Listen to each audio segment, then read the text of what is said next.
Le bluff du porte-avions face aux missiles et drones iraniens. Le site web Al-Qanadik écrit.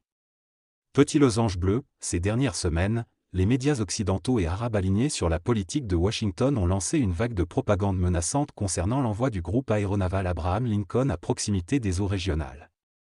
Petit losange bleu, ces médias tentent de faire croire que la simple présence de ce porte-avions pourrait modifier l'équilibre des forces et contraindre l'Iran à se retirer, une affirmation que l'analyse des faits militaires remet en question.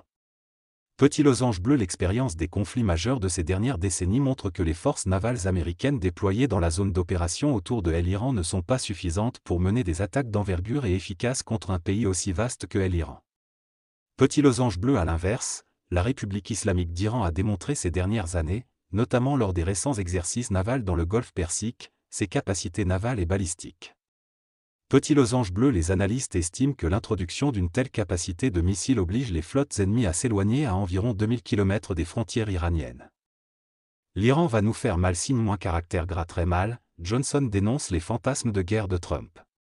La soi-disant armada de Trump est risiblement insuffisante. C'est un seul porte-avions, 3 destroyers, et même ces destroyers sont équipés pour l'attaque, pas pour la défense, l'ancien analyste de la CIA Larry Johnson. Et la dernière fois que Washington a essayé ça? Contre les Houthis du Yémen.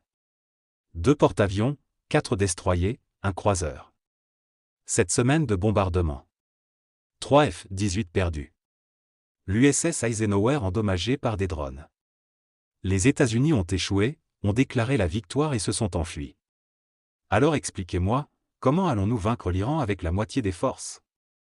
Trump s'est retiré de l'accord JCPOA en 2018.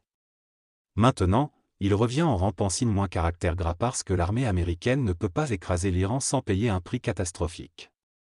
Il le vendra comme le meilleur accord de tous les temps. Puis le déchirera dès que son ego aura besoin d'une autre guerre.